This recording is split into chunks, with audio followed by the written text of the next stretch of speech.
Welcome to Sister Sessions, a podcast where two sisters on very different journeys explore what it means to live spiritually in today's world.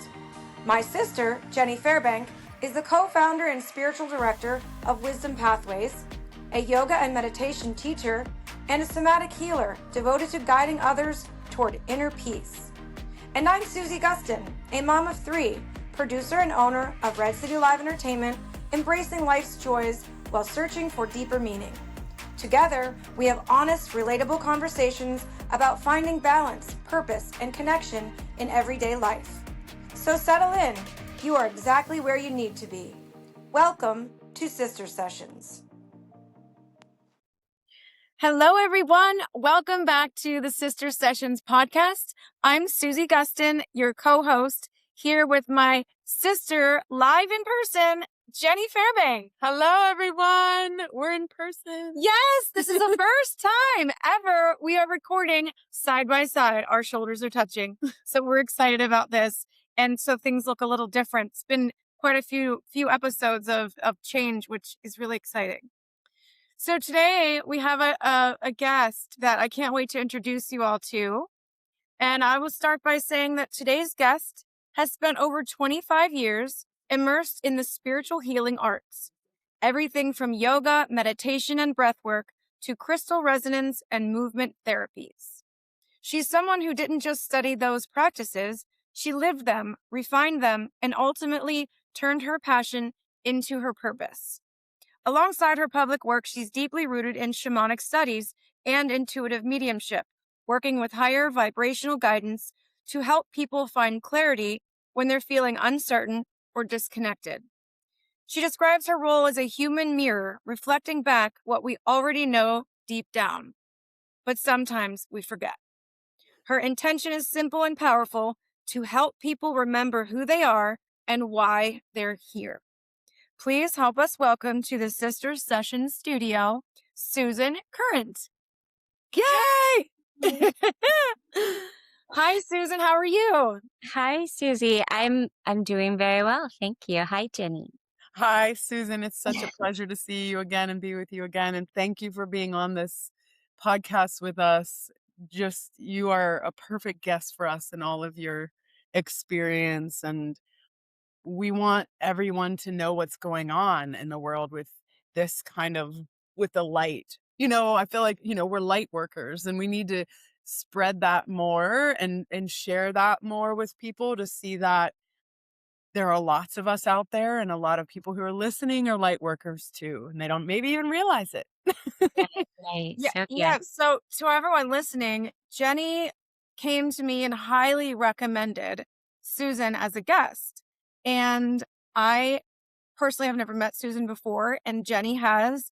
And I wanted to save all of my questions to just, go through it all with the listeners so we can all kind of get acclimated together. But let's hear how you and Jenny met and where this story begins. All right. Well,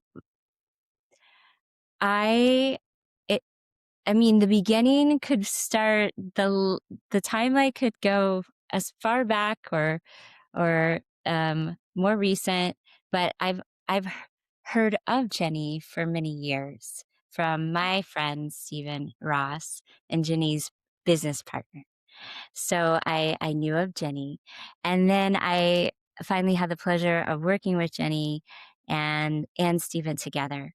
So I was actually having just a hangout friend coffee date with Stephen, and it kind of naturally unfolded through conversation that I feel I have the qualities of working with people one-on-one to share my intuitive mediumship, but I'm blocked in that. I have a fear. I feel insecure. It felt uncomfortable to expose myself in that way. And as Stephen was sharing about his work that he and Jenny would do together, I really started to kind of have this excitement open in me, just kind of this buzziness, and this feeling of I think I need to work with the two of you. I think you're the ones that will help me unblock whatever this thing is that is holding me back. So I did that. I made the plunge. I signed up for their beautiful, beautiful system of sessions, and it is in the program that I met Jenny. Yes. Wow. So I'm very curious, going back to where did the where did spirituality start to like really come into your life? And then you figured out that you had this mediumship, intuitive side to yourself that then you felt blocked. Can you walk through that? Right. Again, I think it's like there's a long journey in that, but if I'm 50 years old and I grew up in a Catholic family. I went to Catholic elementary school, so we were very r- we were religious, but if I consider my young self, I felt very connected to the God I was always knew from being in my family dynamic. Um, and when I was a teenager, I started to question the religious aspect, but I don't think I ever lost my authentic, deep spiritual seeker part of who I was. I always had that. I don't remember not, but I remember questioning, like, the questions we can run into as we come to age. I'm like, I don't know if this is the religion I am meant to follow, but what else is out there? And through my journey, I would say the next really impactful moment was just be learning about yoga and first going to take a yoga class for the physical benefits, but then realizing there's so much more in that practice and then studying through that. And and so that's a spiritual side of me, but also I was always very sensitive, and I think that's the piece that is the mediumship piece. Yeah. I still wasn't aware of myself as a medium, e even in my 20s, but I started to understand the sensitivity that I had that made sense why, as a younger child, I would get overly emotional or, feel, um, like uncomfortable being in certain spaces with the energy. Like, I only in retrospect could connect those dots. But through yoga practice, I expanded my spirituality and my awareness through meditation and connecting with the higher vibrational forces through meditation. And then along that journey, I also became involved in a shamanic practice of in medicine ceremonies. Um, uh, a, that deepened my understanding of mediumship because that's what really cracked it open for me. Mhm. Um, like feeling spiritual guides and feeling other energies and forces through those ceremonial practices. Mhm. So that was the long journey. But then more recently, I had I realized, wow, I am regularly feeling my understanding and getting clear downloads for myself. I definitely um, have developed this connection with my own spiritual guides that I could tune in and really feel like kind of a download with. And I was curious if I could uh, work with that in a way to share with others. So then, so my story is kind of long. That's I'm good. 50 years old. It's the long journey to this. Uh, so then I actually reached out to a woman named Jacqueline Ellis, who is an amazing medium herself. And she doesn't even call herself a medium. She calls herself an intuitive. Everybody has their own language for everything. But I had been receiving from her, I would call her maybe once a year for the past 5 years and receive a reading and she was always very supportive and very helpful to me.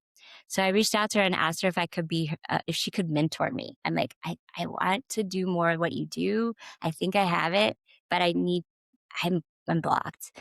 And she's like, she agreed. And we worked on a 6-month program, and she shared so much with me. Her depth of sharing and generosity was great. And then she's like, okay, Susan, now go do your readings, go get it started. And then I just froze. I'm like, no, you can't. And there was still that missing confidence that I could feel confident with her. I could feel confident with my close friends, but just to open that part of myself publicly, I just, there was still something blocking me. So in my intellect, in my heart desire, I wanted it, but I was blocked. And that connects the dots all the way back to the more recent coffee date with Stephen in September and my work with Jenny and Stephen in November. So it's very new, but since opening that with their help, as soon as I completed that program, I was on it. I was like, boom, boom, let's do sessions. Who wants one? And I have since, and to me, it's a kind of a short amount of time since November, have offered at least 30 or more sessions. Oh, I'm so happy to hear that update, Susan. Oh, yeah. Wow. It's going really well. Of course it is. I'm not surprised at all. And it's so interesting because as you're speaking and sharing your story, I feel so much connection with it. And I can imagine you hear that, right? Like we're so similar. I mean, first of all, we're the same age, which we knew. And I too grew up Catholic. We grew up Catholic, very indoctrinated into that religion. And then, recognizing it in my teen years, and especially when I went to college, of like, that's not really, I don't feel like my calling, my path.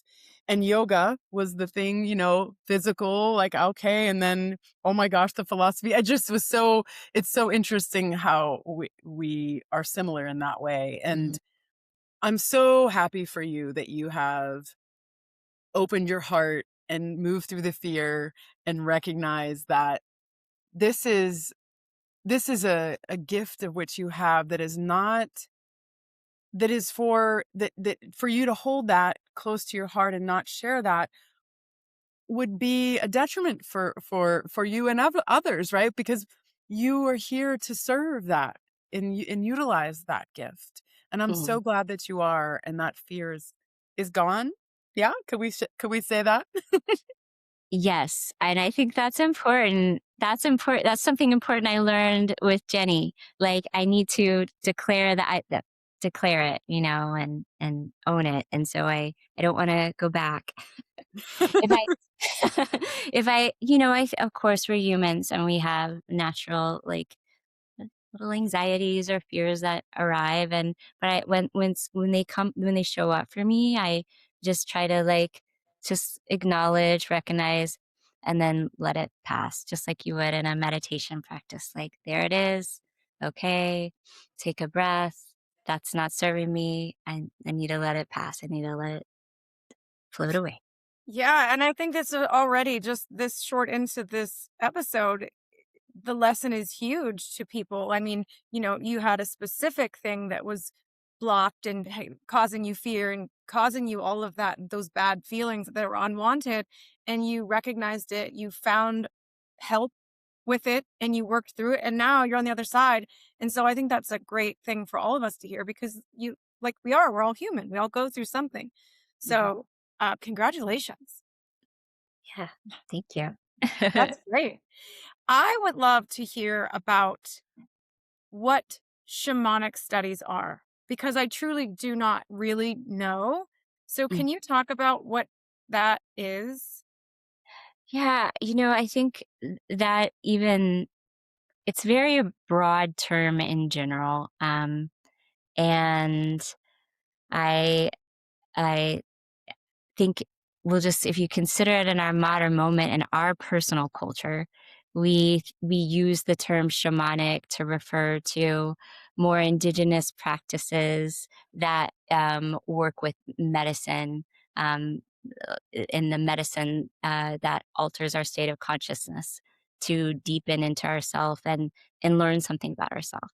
So that's how I'm using it, but there's a whole history there. There's different lineages and cultures and people from different countries or wherever that might understand the word differently than I'm speaking about it. But that's how I use the word. Does that make sense? Yeah. Yeah, yeah. Yeah. And specifically for me, I have been trained and connected into a lineage that comes out of the Amazon in Brazil, and uh, specifically connecting with the medicine of ayahuasca. Okay, good. And shamanic studies is more than just that. It's bigger, it's broader. It's an umbrella term, but Gotcha. that is how I use the shamanic is it's like a movement of energy, a deepening within yourself, connecting with that higher vibration of self through a form of medicine.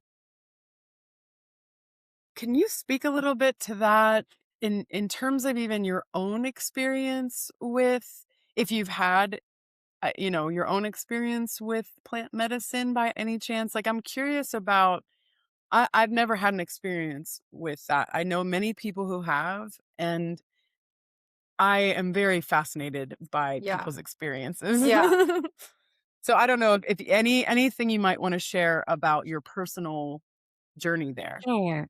Sure. Well, if I go back in time to that period in my life when I was doing a lot of yoga and practicing meditation, um, I had some really close people around me who had traveled into Brazil and have had really deep experiences and kind of an awakening of their self, and they shared with me about that, and I would listen to them and be like, "Okay, that's great.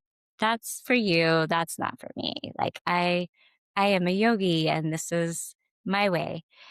And maybe, maybe, like, some years past that time, I was actually going through a difficult time in my life.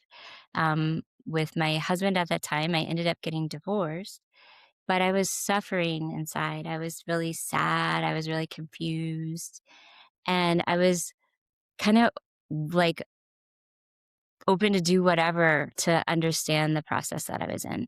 And I was like, "I think I might go do that thing that they're talking about and see if that helps me," because I was really, again, sad and confused. It would be the simplest way to explain it, but, um, so yeah, that's what brought me to it. I was in a challenging moment in my life, and yeah, it wasn't easy, so that's another thing. It's not it's not like all, starlight and sparkles and enlightenment and excitement. It was a little rough, actually, but it was going into those shadow places within myself and illuminating something for me. So, I felt it was very cathartic, but it also was very helpful in um, identifying some pains and hurts within my spirit and myself, and moving through that. So it was certainly a healing experience in the beginning, and very certainly a journey. And there were times I would show up for these ceremonies and just think, why did I come here? What? This is hard. This is uncomfortable. Like, I feel uncomfortable in my body, but I feel like the things that I'm witnessing and that are being revealed are really hard to see. But at the same time, I would feel so, so good afterwards. I'd be like, I did that. I went there. I understand something. I feel lighter. I feel more me. So it was a process and of healing for me. And it's always that. It's always a healing journey of sorts. But um, as I became more and more expansive in myself and more like we call it firmness, more firm within the medicine, I was able to move with it differently, and it became less hard. It's you still never know what your experience will be, but I could manage it more and I could work with it more. And it was as I became more accustomed and more like those first layers of myself had been worked through, then I can open more into the mediumship aspect. That was really interesting to me.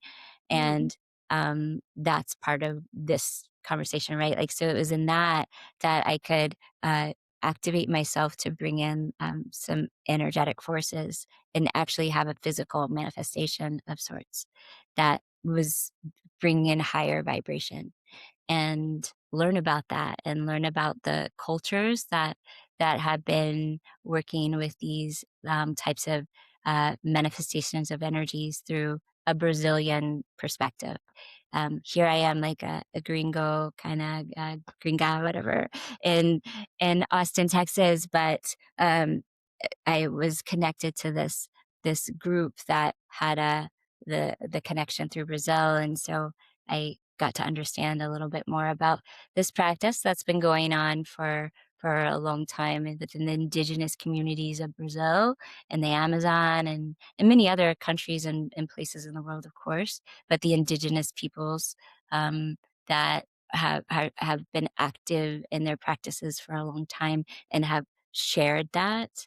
And then the practices that have been infused at this time in our modern moment with other religious ideas and um, the orishas is how orisha traditions out of West Africa, or sometimes it's orishas, but there's so much. It's like a soup of of of of coming together of spiritual practices of in spiritism too, which maybe some of the listeners are aware of, that activate and open into the other energies that are not in this realm of awareness, but like a little bit more on the other side of the veil. And through the medicine portal, we can see and feel and have an insight, a little peek into the other side. If that mm, makes Oh, yes. Oh, yes. So you've had several experiences, and you were saying that I mean, I've heard and that, ayahuasca can be really intense, and you over time, you softened a little bit and knew what kind of to expect, and it really helped you on your journey. Mhm. What what would you suggest, like, if somebody, we have listeners who probably a lot of them haven't ever heard of this or have done this before. What is there any advice you would give someone who's curious about this kind of plant medicine? Well, I think there's a lot out there in this day and age. There's um, many traditions. So there's a lot to explore. Just like I'm going to use the analogy of yoga. Like nowadays, like the yoga that has arrived into the Western cultures, there's so many different kinds and different teachers and different philosophies and theories and ideas that are modernized from the roots. And so that's happening in this instance as well. So it's just kind of like a little bit of research and discovery of like what might suit the individual person. Um, there are lots of um, I've only stuck with the lineage that I've been a part of. I haven't ventured out because I'm like, if it works, just I'm staying. Like I have deep reverence for the plant medicine, and I so much, even though I've been, my first experience was in 2006, so it's been 20 years. But even still, I have such a deep reverence. I don't need to go hop around and explore. I feel like I'm just going to stay in my lane a little bit. But I just wanted to given overall, there's so much. So just to do a little research, if that was something anyone was interested in, clearly like Peru, there's like the shamans that come out of Peru that you can even go down there. There's all kinds of centers through Central America and South America that offer retreats for these types of experiences. It might involve a little bit of traveling, but even in our cities here, we have things happening. Yes. Yes. I hope I answered the question. Yes, it's just a curiosity of, why would someone go into this? And Okay. and I do know that the work has to be done on the other side of it, which we talked about with our one of our previous guests. Mhm. And so it's not an answer to it's not a healing and that's it, right? I just wanted you to kind of maybe elaborate if you could a little bit about that.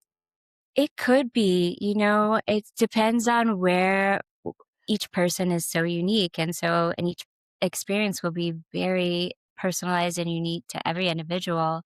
So if I think back to my very first experience, it certainly could have been a one and done, and I would have gotten a lot out of it from where I was till that time. So for some, it's just one time, Mhm. you know, Mhm. that's enough. Um, for me, like the calling of my spirit, like kept being drawn back and like called back. So for me and in my lifetime, it was to, to really dive deep into that exploration. Um, it is healing.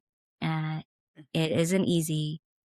And like I already mentioned, yeah, you kind of grow some like sea legs, so to speak. You're like, okay, this is you become a cause. So I'm in a position now, of course, where I'm there to receive my own healing, but I'm also more in a position in my work with medicine ceremonies to just to be there in support there for others as well. So I um just help kind of uh with many others hold a space for to be what we call like a facilitator, a guardian, a caretaker of others coming who are more new and are going the medicine's really going deep with them. For those of us who've gone through those layers already, we can recognize that what and help hold the the healing space for that. Mhm. Would you say that, being that you have done this multiple times, do you feel like you're you're going back and visiting the same space and, revisiting a kind of similar experience? Or do you feel that when you go back, you have no idea in a sense of what this one time will look like? And is it a progression each time? Those are great questions. Because I think it's a little bit of it could be any of those things, right? Like sometimes you're working with something that you realize it requires you go back. It resurfaces. You look at it again. You look at it again. You find a new layer. You find a new piece. You find a new um, understanding, and it's almost like there's a process of multiple experiences to finally arrive at the bigger realization, which it could be a process of years. And then sometimes it's you're surprised, and sometimes you show up and it's very very deep and you were expecting it. Sometimes it's very dear, very deep and you weren't expecting it. Sometimes it's really light and joyful and you're like, "Phew, okay, that's exactly what I needed, and I was graced with this," and sometimes so you kind of never know. And then at the same time, when you are um, rather experienced with you work with an intention. So if my intention is to be with a small group of people and all of us who have experience to go really deep within ourselves, we understand one how much of a degree of medicine to take, and also we're holding that intention, so we're calling that in. And then sometimes it's like, well, no, I'm here. I'm going to be there to help serve and facilitate and support. And so that's my intention. And I still take medicine but it's very different. I'm moving a lot with it just in helping support the healing space. So you now facilitate these experiences. I don't personally facilitate. I call myself a facilitator as a group. Like I'm a part of Got a it. group. Yeah. Okay. So I am just one of many, and I'm never the one that is I the I, we're a collective. So yeah. Is if somebody was curious about this, is there I'm wondering about those who would be ready and those who wouldn't. Like if I think about our listeners and like, is that something that I would be interested in doing? Or how would you vet if someone's ready or not? Or do you do that? And what is the Yeah, yeah. preparation? Hmm. Yeah. Well, Um, I can only speak to my community, but we have um, it's um, we don't advertise anything. We let people find us, and we have a very strong vetting process, Yeah. and you have to go through a series of conversations and orientations, and we have a questionnaire, we have paperwork, we have eh, a lot just to get in the door. But that's not everyone. There's different ways about it. So I couldn't speak to much more than that. But for each individual, so for any listener thinking like, oh, is medicine a practice something for me? I think that's like to really have your own personal prayer about it and your own meditation about it. And it is a very serious experience.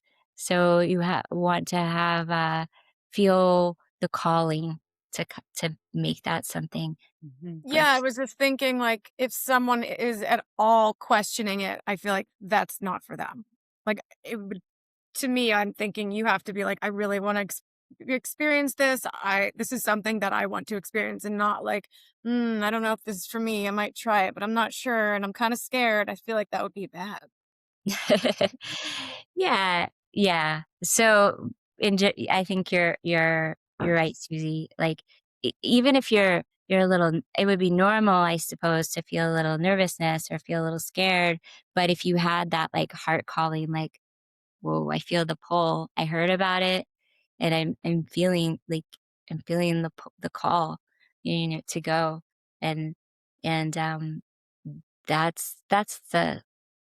that's the key, I think, is to be able to listen into your own soul voice, your to understand your yes or no, or right. But it's not, but like you're saying, like you wouldn't want to, it's nothing to take lightly or be flippant about. Be like, oh, these friends are going, so I might try. It's like, well, there's a Yeah, better way to go about it. yeah. I actually remember that I was invited a few times and it was always a really big no for me. Just like, Hmm. it just shut my body was like, no. It wasn't even I couldn't even entertain it. Like there was something about it for me that my soul or something just said, yeah, no.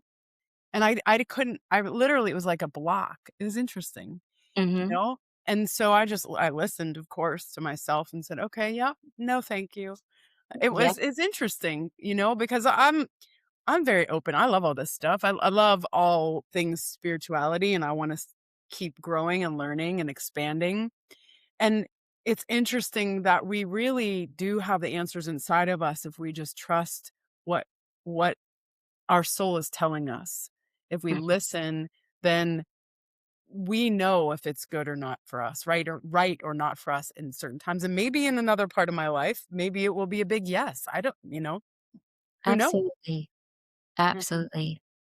Mhm. That's the way to go about it. Like when I first was introduced to the idea, I was a no, no, thank you. I wasn't ready. It wasn't the right time. Yeah. Yeah. So you just never know these things. And it is a very long, intense experience, as you said. It's intense. So it's something to be ready for. You have to get ready for. Yes. Mm. On a slightly different note, can you explain the idea of being a human mirror? Yeah, well, I can explain the way I'm using the language of it. So I in my sessions, in my intuitive guidance sessions, I first of all, I have to give a shout out again to Steven because he received this for me in his session too for me, and it was like, that's it. That was very important for me. So now I've taken that and I use that to describe what I do because in my sessions with people, as I work one on one with people for guidance, they come and they want clarity around something. They have a question they need insight on. Um, Before that session starts, I remind them that each of us, we are all intuitive. And we all have a guidance, like an inner compass of knowing that is within. And so when when you ask your question and I share something back to you, like the idea is that my sharing, that comes through the channel, through the guidance, is up for you to receive and discern. And maybe something shows up that I say that comes through, and I say it, and it actually, when you sit with it, it doesn't resonate. Well, that in itself is like an answer to your question. If it's not resonating, it's not it, right? So regardless, there's most of the time it works out really nicely where it is resonating, but there's like oh, okay, like how when I say this to you, how does that feel? How are you receiving the insight that's coming through? And so it's like a mirroring of helping you reflect back inward, basically, and Sure. make it more simple. What like I like to have host the session so you can have reflection through the higher guidance, the channel, but as it comes through, um, how do you receive it? And that is the mirroring, I think. Mm-hmm. What do you think blocks people from using their intuition? The mind, the head. I mean, we are we are we are in a world where we of course we have to use our mind. We have to. We're creative. We use an intellect to survive, and we have lots to do and lots to experience and emotional relationships to be a part of. And there's so much. And then really what to me that blocks our intuition is we get in that hamster wheel of doing, doing, doing, um, in the external, the like external world. And we lose our connection to our inner depth of knowing that is beyond the critical judgment thinking mind. We have a vibrational space that is intuition, where when I talk about it, I just tap my heart because that's how I feel it, like in the heart space. Well, that's interesting you just said tap because I was going to say on the other end, how would you teach people to tap into their intuition? Like, so people listening are like, I always hear about intuition and listen to your intuition. How do I stop blocking it? How do I tap into it? Yeah. Well, I wish there was like the easiest. It's so simple and easy, but then it's not. It's like, wow, yeah, I understand that. So I think quieting the mind, like being like developing a meditation practice, so we can get out of our headspace a little bit, and and that's one way. Mm-hmm. And then we're more clear to feel more. So but we all feel, and we know what that feels like. So it's not like it's a new thing. It wouldn't be brand new, but it's just recognizing it, I think, you Mm-hmm. know? Mm-hmm. And then it's like, of course, we have our senses. We have our sense of smell, our sight, our taste, and hearing. Like, so we navigate, we move in our human body in the world, like guided by our senses as well. You can consider intuition just like another sense, you know? So it's like, but it's like, oh, I'm feeling something. I'm not thinking about something really hard. I'm feeling something, and that's the sense. And I understand it for myself, and so this is the only way I can speak to it is like I feel it in my heart. So it's like that's where it lives for me, in the heart. Mm. Mm-hmm. Yeah. The energy of knowing that is beyond the physical senses and beyond our mental space. Yeah. Yeah. So our podcast theme is the divine meets the everyday. Hmm. So how would you say that spirituality lives in the everyday? To me, spirituality is everywhere, all the time, every day. I think people need to hear this. So But for all of us, elaborate. sorry, what was that, I Susie? said I think people need to hear this. So I would love it if you would elaborate on that. Yes. So, okay, so one thing, I'm curious. I think maybe people are tapping into I feel like people must tap into their intuition even more than they realize. And one kind of example that I'm just going to give, because this is something I did this morning. I woke up, I was a little groggy, I just dream space. I'm like, okay, I had some water, I played with my dog, and then I just looked around my house. There's a lot to clean because I had visitors over the weekend, and I'm like about to pick up my phone and look at some text messages, and then I made myself just stop. I was like, wait, I need to, before I do any of the doing, I need to center myself and like wake up into my fullness of self. So I went outside and I just stood there and I took some breaths and I felt the wind and I listened to the trees rustle, and then there were birds, and and I just kind of started observing that. So it wasn't like I went into like some grand meditation practice, but I just stood there and breathed, and then just went into nature. I mean, and that's the easiest way, and then that is intuition. That intuition is like being in harmony with the wind, the birds, the sky, the movement of the trees, and then that quiet space, that's what's you're feeling like an expansiveness of like what is spiritual is everything, is the everything. What kind of blocks us from like feeling the spirituality is when we go busy, or like, I'm going to drink my coffee. Who's talking to me? What's this? I'm going to do something on my computer. I'm going to go.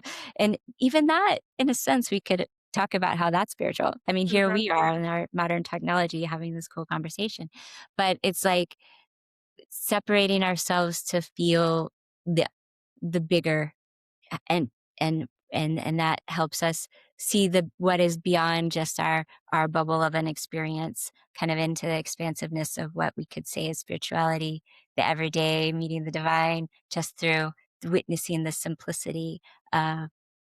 To me, nature, that would be my first thing on the list. Go into nature. Even if you live in a city, there are trees, there's the sky, there's the stars, there's the sun, Mhm. like look at something, acknowledge the earth and Mhm. self. And that would be maybe first thing on my list for myself and for everyone else.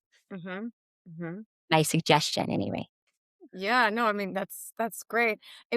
I was thinking in my head, I was just in New York City last week visiting my daughter, and I have had this moment several times, but it's just so interesting to me, this place that is so crowded, so much energy, such movement, constant movement. And they have these old, beautiful churches like plopped, like if you look overhead, plopped in different spaces that are open always for the public. And people are just flooding in, and you can see people sitting in there crying, or people like deep into. And it's just interesting to me to see like them just plopped in the middle of this massive flow. And then people are just going in for Hmm. rescue. Hmm. You know what I mean? Like, Yeah, kind yeah. of feel like I went out to the trees, and I'm like, and not everybody has that. So when you're in a city that's stuff like that, it's like I see people doing that in these churches, and it's just so fascinating to me. Yeah. Mm-hmm. Yeah, the churches, they're sacred spaces, and they Yeah. were built to be a sacred space to commune with what is higher. So that Yeah. And it's no matter what you believe, it's just you go in and you feel this, it's like the energy, you walk off the street and you feel there's a change of energy instantly. It's just wild. Mm, Yeah. yeah, yeah. Gosh, like exactly like that. Um, uh, to me, like living in New York City and being able to like connect. It's like advanced. You're Yeah. You see those images of people sitting in meditation in the middle of New York City in Times Square or something, as I've seen those in, yeah. stock images and stuff. They have them like, be the calm of the storm. And if Mhm. you can sit there and go inward despite all the chaos around you, then yeah, it is advanced. Wow. Yeah. Cool. Mm, amazing stuff. And living in that mindset of everything is spiritual, which means, spiritual is kind of a what kind I don't even know how to define that word necessarily because it kind of feels very generic. I need a word. Mhm. So can I just keep it? Yeah, I mean, I it's a great word. need a word. It's a Yeah. great word. There's there's nothing wrong with the word. I'm just saying it's a little generic in terms of what everybody's meaning of spirituality can be a little different. Mhm. Yeah. And it's not based on any religion. It's not based on any specific doctrine. Mhm. It is seeing the world from a higher perspective. I have a question that I will throw to both of you. I want to hear from both of you. The term spiritual awakening, is that something that I'll start with you, Susan. Would you say that you had a spiritual awakening, or do you think this was something that you always were born with? Like, what does that look like? Spiritual awakening. And to some people, it's disruptive, and some people, it can be gentle. And I want to talk about that term, spiritual awakening. Mhm. Yeah, that's good. For me, I think, okay, this is just what's coming to me. I don't know. Um, I feel like I had like this innate understanding of like a spiritual perspective of sorts. Like that there's more than just me. There's more than this life. We come from somewhere else. There are divine places and spaces and energies and beings. I think I always felt that. And when as we move into the world, we question, we we doubt, we get more mundane. And so it's almost like I feel like in my own personal experience, I've had multiple spiritual awakenings. I kind of going back to the conversation at the beginning. Oh, I questioned my Catholic religion, and that was my spiritual awakening. And then I found yoga and meditation, and that was like, wow, that's my spiritual awakening. And then I've been, it's all been, there's so much to awaken to. You can, Okay. Okay. medicine ceremonies, and then even now, and even with um,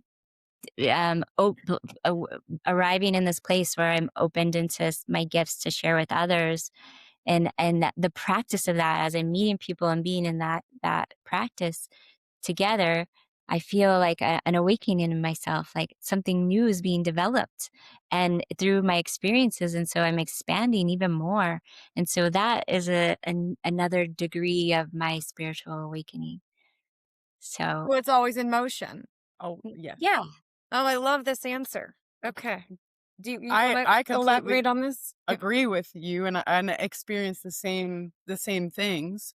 I mean, in my own unique way, but it's a gradual awakening. It has been for me with the understanding of religion in my experience and what that means for me, and waking up to connecting with yoga, and then waking up to experiences in meditation that opened my heart even more and expanded my consciousness more. And then the same in terms of like I'm now have declared almost 2 years that I'm been, channeling my highest self and giving sessions in that way. That has been another level of awakening for me. And so it is unique to everyone. And there are some people who have had a big awakening that has Mhm. completely shifted their life in more of a dramatic way. Right. So it's unique to everyone, but there we are all on that train to awakening. So it can be gentle. Absolutely. Yeah.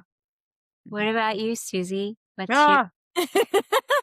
I mean, it's been funny they're asking me that. I've always been on some type of path since I can remember. Very, very, very little. Yeah. Yeah.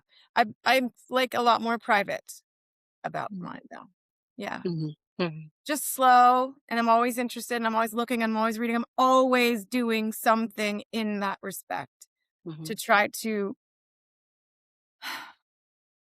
stay connected, tap in. Yeah. Mhm. Learning. I Yeah. love listening. Yeah. Yeah. To this kind of stuff. I like talking, but You when let's be real. it comes She to loves this, talking. I like to listen a lot. Which is great. Right. One of the things that you are big on is having people wanting people to remember who they are. Mm. Let's talk about what that means. Mhm. When you say remember who you are. Yeah. Good question.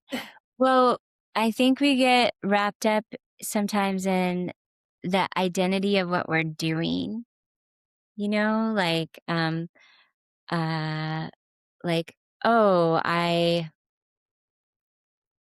am, I am a yoga teacher. I am married to this person. I have these children. I am doing this. I have all these responsibilities. I don't know. It's like we are all that. And those are like our experiences. But then there's a part of like, sometimes we get into that, attached to the identity of our role, or it helps us feel purpose, which is good. Like it's not a bad thing, but then there's those bigger questions like, who am I? Like, who am I outside of this?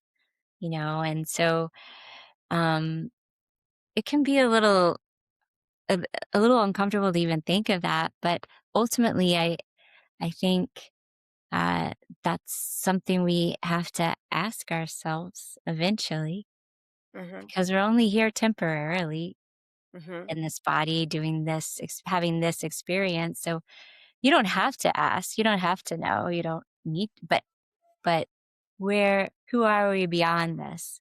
And it's not an answer I could give anyone else. It's not even an answer I might have for myself, but it's like the journey of it. And like we remember little parts of that ourselves.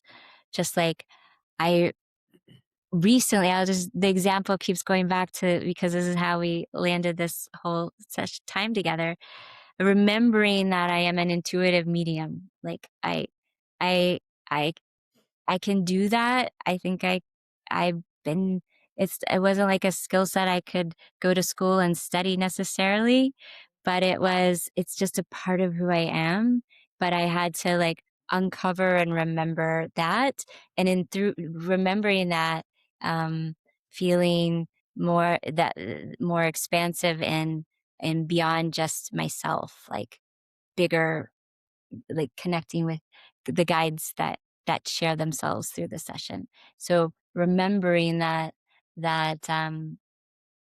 there's something even more, and that's maybe a part of who we really are. Yes. Yes, yes, yes. And that remembrance is what we're here for. You Yeah. know, it's a big part of what we're here for. Mhm. Wouldn't you agree? Is to wake up to our reality, our true essence, the fact Mhm. that we are beings beyond Yeah. body. Mhm. Yeah. Yeah. Essence. Well, I use the word essence a lot, and if is it okay if I share, like, a quick story? Yes, Okay. please. Well, my, um my best friend, her name was Ruth, she passed away in 2013 from ovarian cancer, and it was, like, just 3 she called it living with cancer, like, she was actually in a kind of a space where she could move, and do stuff, and we went on a trip together, um, all the way up until 4 months before she passed, and so it was just kind of at the end of that time, she asked me, she was still visiting me, she lived in Colorado, so she's still kinda active in herself, it was before she got really sick. She asked me what I felt my essence is.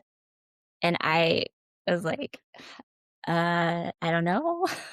That's that's a big question. I don't know, you know? And she told me, she was like, "Well, I've been considering my essence. What is my essence of self? And my essence is love.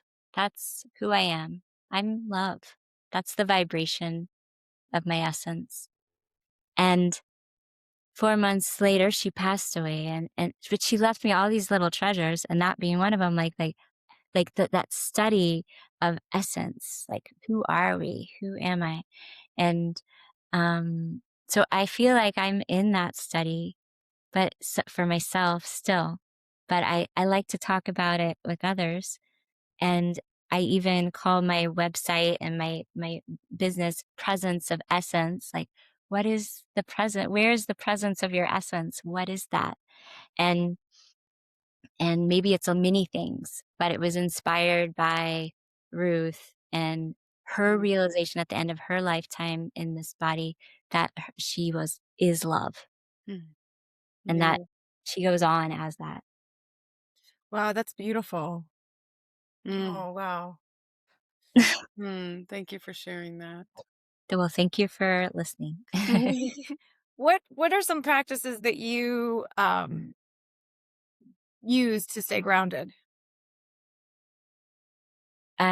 Definitely just going in outside for me, like just being in nature, like I kind of mentioned earlier, like feeling the earth.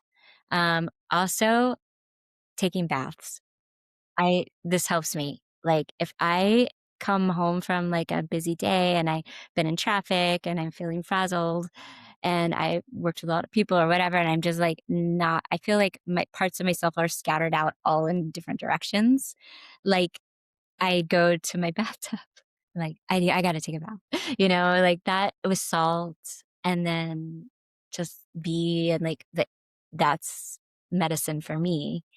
And, um, and then sometimes I'll have like some essential oil and like kind of like anoint myself with it, like feel my body and breathe.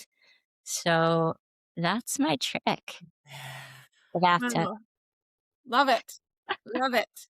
If the So bathtub's not available, maybe some breath focus, right? Like, yeah, that's always available. Water's so cleansing though. It is, and it's really purifying. So you're shedding off all of the things that, you Yeah, did, receive that day, clients or that's whatever. mine too. Yeah. Yeah, Mhm. very powerful. So we do a little game called rapid fire questions. Okay.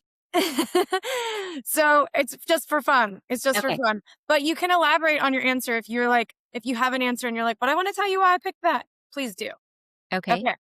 Cue the fake music. We have fake music. We want real music, but we can't because there's too many rights. Oh. All right. So I it's our feel game it. show fake music. You feel it? Yeah. See, the energy's flowing. Woo woo. All right. Rapid fire questions. Morning ritual or nighttime ritual? Morning. Crystals or breath work? I was going to say bath work. Crystals or breath work? Crystals. You know what? Just really quickly, do you work with crystals a lot? We didn't even talk about that. I do. Yeah. I love them for myself personally. And I have them all over. What's your favorite? Right now, well, I have a very familiar, like it feels like a friend, smoky quartz crystal that like fits so perfectly in my hand. It's right in this moment living in my purse and my wallet because I needed to take it somewhere. But so that's like my oldest like go-to friend. Oh, I have this I wear a lot too. This is a chrysocolla, but I always they have them on me somehow, usually. So this is a chrysocolla that my mom gave me and goes into it's to remind me of coming back into the heart's inner wisdom. So it's helpful to have just that can be grounding.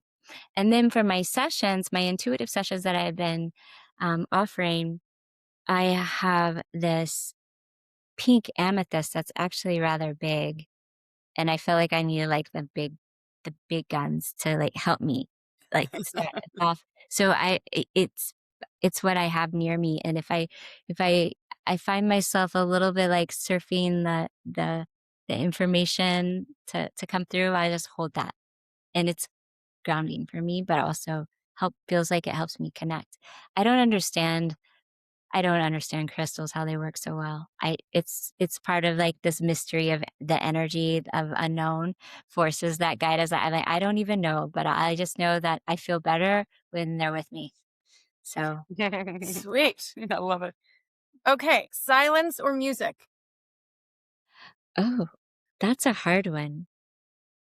It's both, but You can say both. yeah, okay, both. Both. Um, both, yeah, because sometimes you need quiet, but music is really important for my life. I like it inspires it, like you feel it. I love having music. Um, makes things better. Yeah. Yeah. One word you would use to describe your intuition? Heart. A practice you can't live without? Ooh, these are good questions. Practice I can't live without. I'm just gonna go with the bathtub again. Like it's I was so waiting.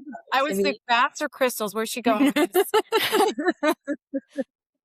Like I can't. I like my husband and I when we look for we're renters, but when we go, we're like bathtub. Like, does it have a bathtub? Okay, we maybe can stay there.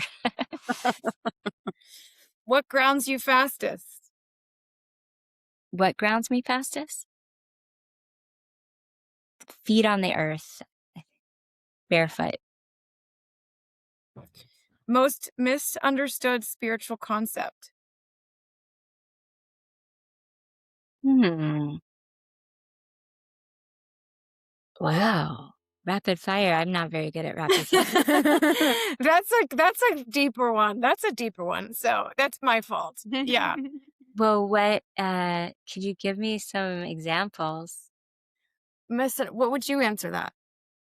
Most misunderstood spiritual concept?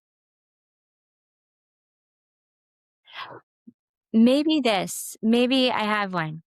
Maybe there's a destination. Ooh, that's good. It's That's always actually a very journey. good. So there's never a destination. There's never the person. There's never like the grand we're, as long as we're human, we're in a journey. Ding, ding, ding, you win. That was the perfect answer. Yep. Ocean or forest? Ocean. A sign you always notice? The numbers 222. Any two lines of twos that have a special meaning for me. Cool. They're like a communication from one of my guides. Oh, Mm-hmm. that's awesome. One thing everyone already knows, but forgets.